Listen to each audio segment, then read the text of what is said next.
Sector 43 के सामने से फॉरेस्ट ने छुड़वाया था चंद दिन पहले कब्जा।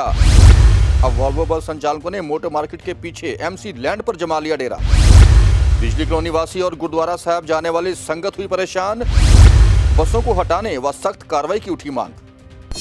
नमस्कार, मैं हूं रमेश हांडा और आप देख रहे हैं पंजाब केसरी टीवी। दोस्तों, हमने इससे पहले भी आपको बार बार तस्वीरें दिखाई थी, वीडियो दिखाई थी और दिखाया था कि किस तरह प्राइवेट बस संचालक, जो इनकी वॉल्वो बसें चलती हैं, डीलक्स बसें चलती हैं, डबल डोर और डबल सिस्टम की बसें चलती हैं जिसमें सोने का प्रावधान भी होता है, ये बसें इलीगल रूप से चल रही हैं शहर में। हमने आपको ये भी दिखाया था कि किस तरह फॉरेस्ट की लैंड पर वॉल्वो बस संचालकों ने कब्जा कर दिया था और किस तरह वॉल्वो बसों को वहां से फॉरेस्ट ने बाहर निकालकर वहां पर तारबंदी की थी। लेकिन उस तारबंदी के बाद अब यही प्राइवेट बस संचालक जो है, वॉल्वो बस संचालक है, उसके ठीक पीछे सेक्टर 52 की जो मोटर मार्केट है उसके पीछे गुरुद्वारा साहब के बाहर और बिजली कॉलोनी के बिल्कुल सामने उन्होंने डेरा जमा लिया है।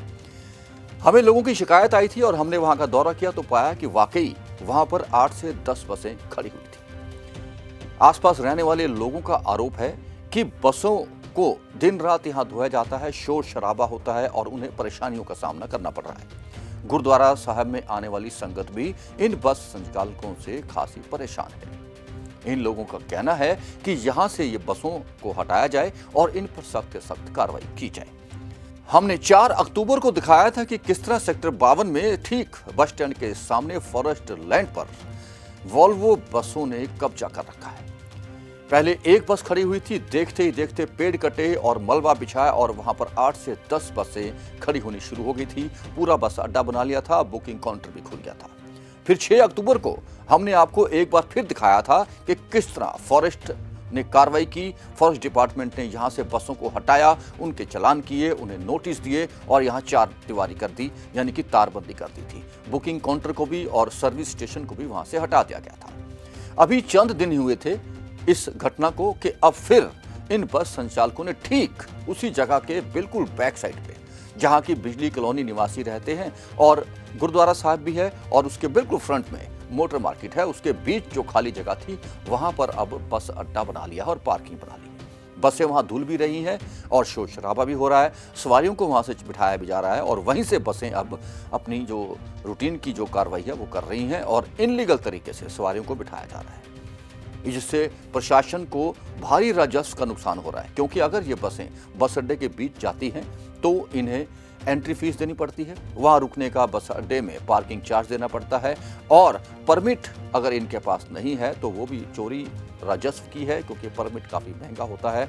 एमवीए डिपार्टमेंट समय समय पर इन पर कार्रवाई करता आ रहा है, लेकिन बावजूद इसके इनके हौसले इतने बुलंद हैं और इनकी पहुंच इतनी है कि इन पर कोई असर नहीं होता। आपको बता दें कि ये पंजाब के रसूखदारों की बसें हैं जो कि राजनीतिक रूप से भी काफी मजबूत हैं। हमने इस संबंध में बात की एमवीए सौरभ विनायक से, जिन्होंने कहा कि वो अक्सर सेक्टर 43 में आसपास जाकर चेकिंग करते हैं और बिना परमिट की बसों के चालान भी करते हैं। उन्होंने कहा कि इस सूचना मिलने के बाद वह सेक्टर 52 में जाकर भी चेकिंग करेंगे। क्या कहा सौरभ ने, आइए आपको सुनाते हैं।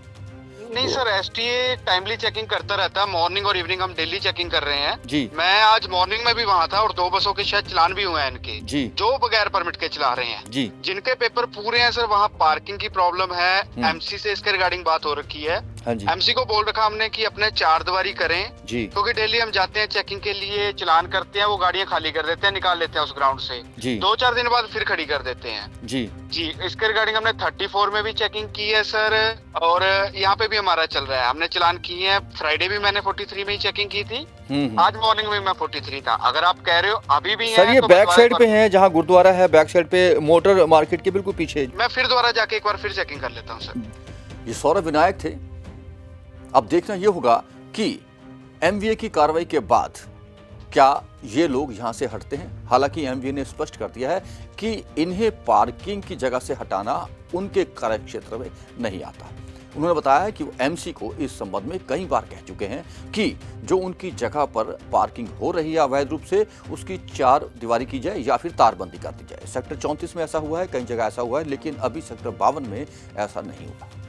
दोस्तों ऐसे ही कुछ और ठिकाने भी हैं जहां से इनलीगल तरीके से, गैर कानूनी तरीके से बिना परमिट बसें चल रही हैं, सवारियां उठाई जाती हैं, सवारियां चढ़ाई जाती हैं। ऐसी जगहों के बारे में हम आपको अगले एपिसोड में बताएंगे।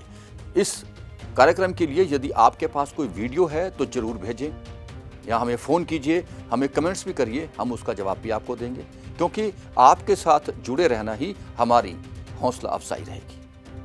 नोट कीजिए नंबर जहां आपको कॉल करनी है और वीडियो भेजनी है, 9780040160। एक बार फिर नोट कर लीजिए, 9780040160। फिर हाजिर होंगे, तब तक के लिए नमस्कार।